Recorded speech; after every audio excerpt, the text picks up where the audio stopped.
Bienvenidos a Archivo del Crimen. Nuestro tema de hoy son los crímenes de odio.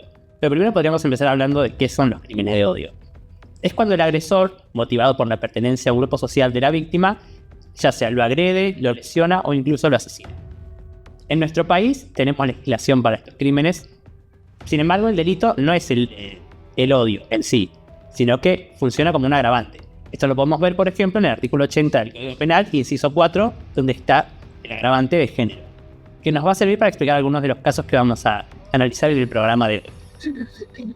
El odio puede ser por la religión, por discapacidad, por la raza, por el género, entre muchos otros aspectos. Antes de empezar con los casos, yo les quiero preguntar a Maite y a Orne, que en el programa pasado no la saludé, hola chicas. Les quería preguntar, ¿ustedes piensan que en la sociedad actual con la justicia es suficiente para castigar los crímenes de odio? ¿O necesitamos reeducar a la sociedad de raíz? Mira, para mí son cambios como muy paulatinos y que necesitan tiempo, que tal vez uno lo piensa medio y dice, bueno, pero necesitan parar ahora. O sea, no puede seguir esta misma situación de agredir a una persona simplemente por ser diferente o por tener distintos gustos. Claro, tener distintos gustos. O sea, como uno lo piensa y dice, bueno, ya está, tiene que parar de un día para otro. Pero es muy diferente, muy difícil porque es un cambio de mentalidad, de generaciones también. Igual eso, no sé si a ustedes también les pasó, pero conocí gente de esta generación que tiene ese pensamiento a veces de odio. Bueno, también pasa mucho de la casa, ¿vieron? Que siempre dicen, muchas de las cosas, valores y más salen de la propia casa. Entonces, yo creo que es muy, muy difícil que sea tan rápido. Además, vos pensás, 2025, mayor inclusión, gente con mente más abierta. No, sigue pasando que salida de boliches o gente por ser homosexual o que le gusten personas de su mismo género, siguen siendo atacadas hasta asesinadas. Yo creo que tal vez lo importante de esto no es solo esperar también el cambio de mentalidad, que igual siento que se está logrando de a poco. Sí, en la mayoría de los casos. Justo, bueno, claramente nuestros programas no se centran justamente en eso. No. Pero creo que también lo que es importante es que las legislaciones, el poder en sí, acompañen estos cambios y no hagan que vuelva para atrás. ¿Se entiende lo que quiero decir? Sí. Es como que desde el poder, desde las personas que tienen una voz importante en una sociedad, no mandan este discurso de odio. Pueden incentivar a las personas a también cambiar. Claro, o sea, creo que eso es lo importante y más que nada, obviamente, también lo que nos basamos nosotros son las leyes. O sea, no puede haber leyes que no acompañen estos cambios, o que si yo el día de mañana asesino a una persona por cuestiones de género, no haya algo que me castigue a mí simplemente por eso. ¿Sí? Ya para meternos en los casos de hoy, veamos situaciones en las que se ha castigado con violencia al que es víctima. Bueno, nuestro primer caso del día de hoy es el de Tehuel de la Torre. Súper conocido. Exactamente. Que Tehuel era un chico trans de 21 años que vivía con su madre, su hermano, y estaba en pareja con Luciana, que ella también tenía su hijo, no de Tehuel, de otra persona. Entonces, él estaba tranquilo en su casa. ¿Qué pasa? El 11 de marzo del 2021, muy recién, 4 años, él vivía en San Vicente de Buenos Aires. Él con un amigo, un conocido, le dice, tengo una entrevista de trabajo para vos para trabajar de mozo en un evento. Vení que nos juntamos y arreglamos lo que es contrato y demás. Tehuel dice, voy. Va a este encuentro con Luis Alberto Ramos. ¿Qué pasa? Nunca apareció. Nunca volvió a ese encuentro laboral, jamás apareció. Pero nadie tiene ni idea. Claro, cuando la familia claramente ve que no vuelve, dice, vamos a hacer la denuncia. Fueron, hicieron la denuncia, le tomaron la denuncia, pero la causa avanzó muy lenta. Entonces, ¿qué pasa? No nos sorprende con todos los casos que vino. La verdad que no, a esta altura nos estamos medio curados de espanto. Pero, entonces, ¿qué dice la familia? Si no tenemos por el lado de la justicia, vamos a hacer movilizaciones sociales, activistas, vamos a buscar atención por otro lado. Claro, buscar atención por otros medios para ver si alguien nos da bola, básicamente, dijeron la familia. Bueno, avanzó a poco la investigación y tienen 2 sospechosos. Primero, claramente, Luis Alberto Ramos, que es con quien había pactado este encuentro laboral, y Oscar Montes, que vivía cerca y era amigo de Luis Alberto Ramos. Ahora después les explico por qué él está involucrado. Como principal sospechoso a Luis Alberto Ramos, registraron su casa y ahí encontraron el teléfono de Tehuel, destruido claramente, ADN de él en la pared y una campera quemada. de Tehuel. Muchas pruebas, la verdad. Y medio que por lo menos esas 3 cosas ya te dan un indicio también. Que de lo estuvo ahí pasó. al menos. Claro. ¿Qué pasa?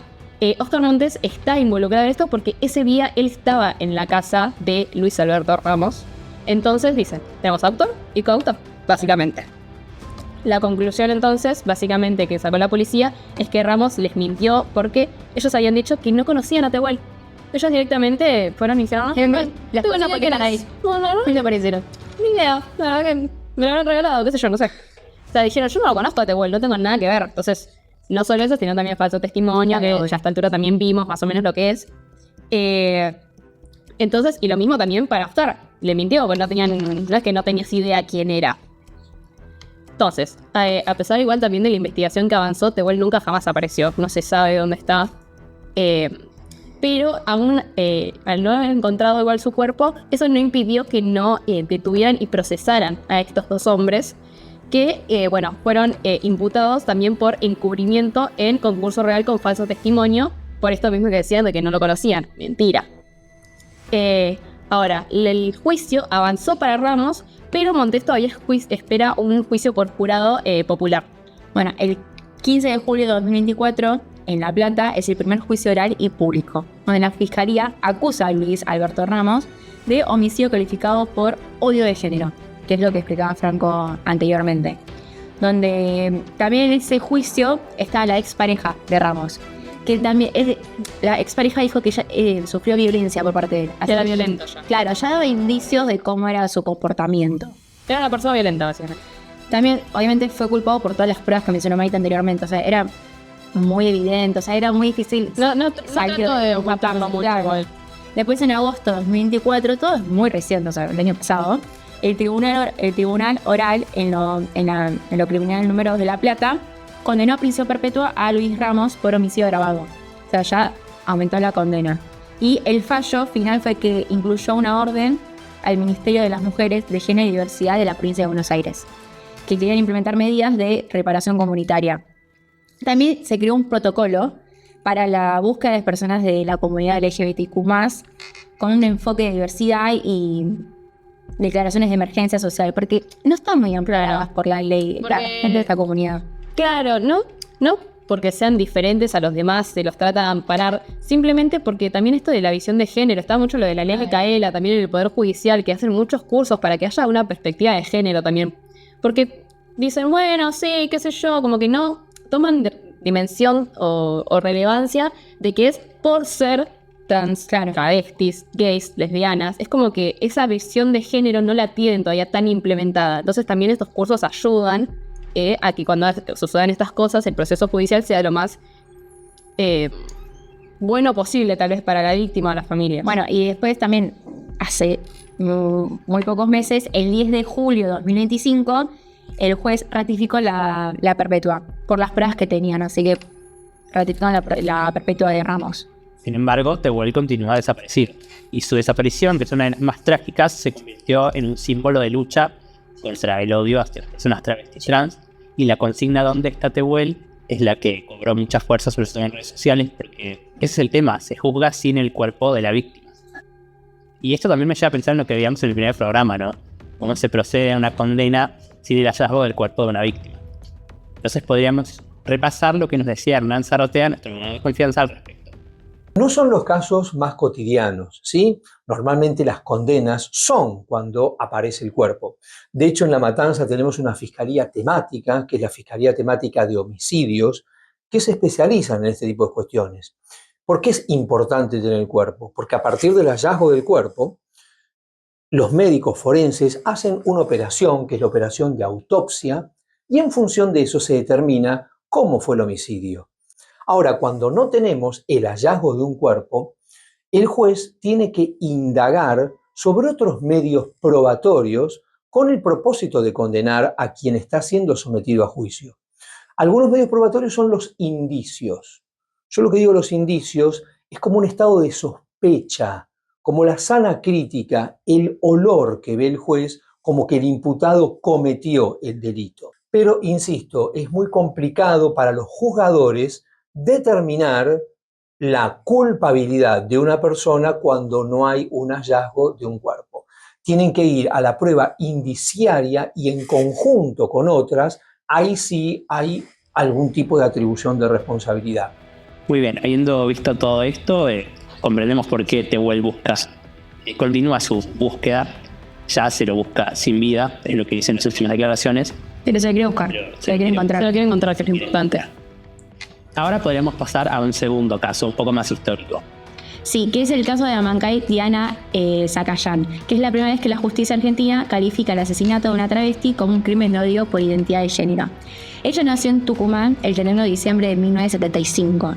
Cuando era niña, su familia se mudó a la ciudad de Las Ferreres, que ella vivía en una situación de pobreza extrema. También tenían 15 hermanos y hermanas en total. Era una situación de vulnerabilidad. Sí, la verdad que era. Ella, por suerte, fue una figura muy reconocida en la comunidad, ya que por más de 20 años tiene una trayectoria en la militancia por los derechos sexuales. Era una figura clave del activismo travesti trans y luchaba por el reconocimiento e inclusión social. Claro. Ella no pasó desapercibida, marcó como un antes y un después en toda la comunidad. Claro, es un personaje muy importante para la comunidad, por todo también esto, o sea, cualquier persona que lucha por derechos, chicos, estamos hablando de lucha por derechos, algo tan básico como tener amparo por la ley o respeto mínimo, o sea, estamos hablando de eso. Claro. También ella formó el Movimiento Antidiscriminatorio de Liberación, una organización no gubernamental de lucha contra toda forma de discriminación, con un especial acento a las personas de la comunidad LGBTIQ+, porque ella luchaba por ellos, por las que no tenían voz prácticamente.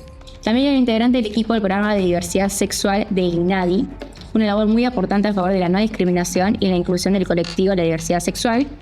Y en julio de 2012 se convirtió en la primera persona trans del país en recibir un DNI con su nueva identidad de género. Y la verdad es como... Eso es muy importante para una persona también que se autopercibe de una forma diferente a cómo nació, a lo biológico.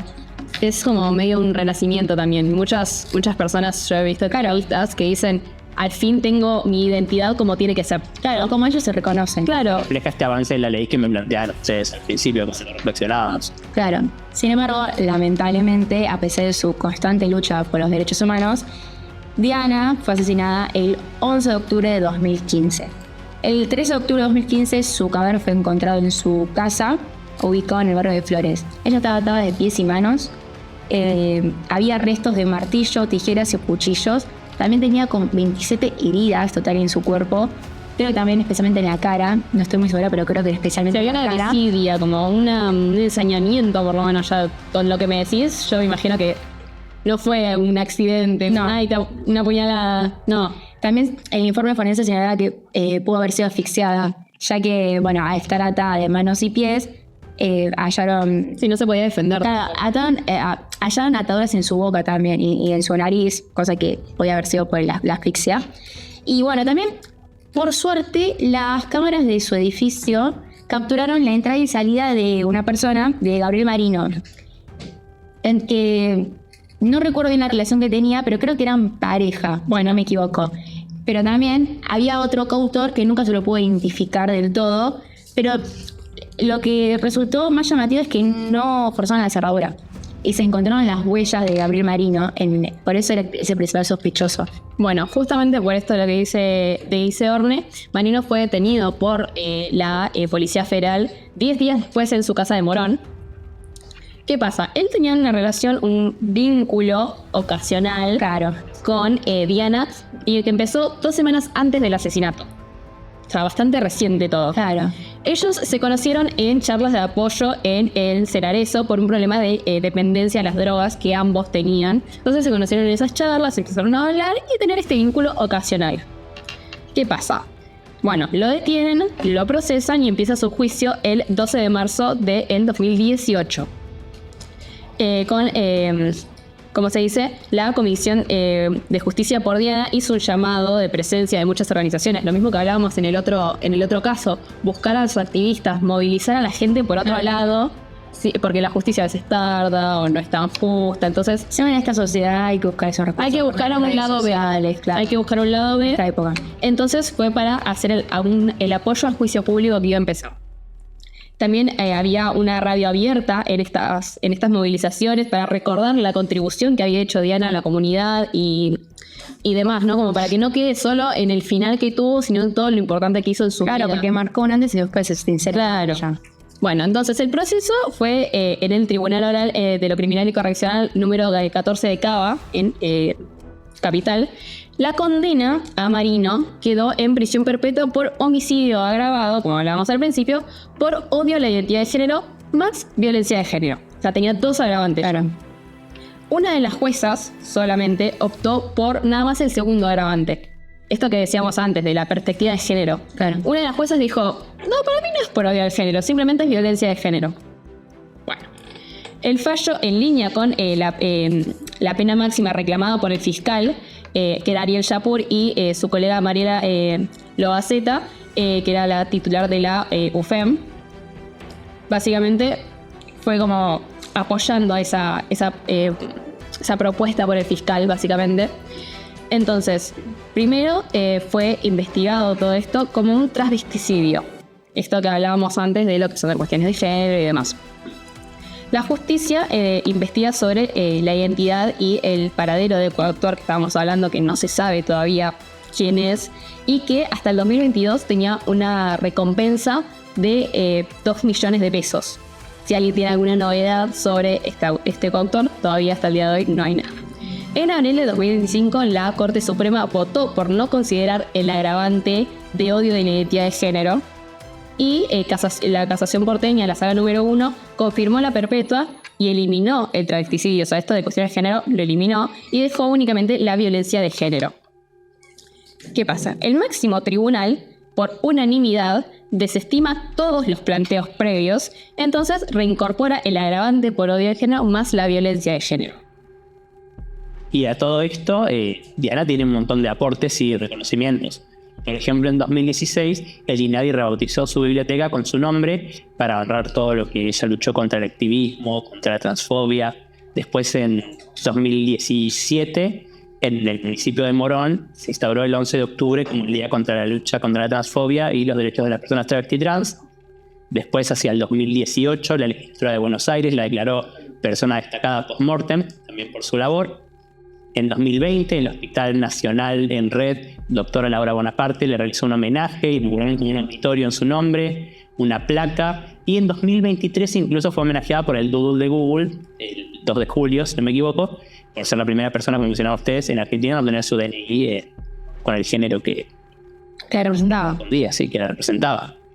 Yo creo que queda presente su legado con todo esto. Y es una muy buena forma de cerrar nuestro programa de archivo del crimen de hoy, porque siempre es un buen momento para seguir investigando y buscando justicia.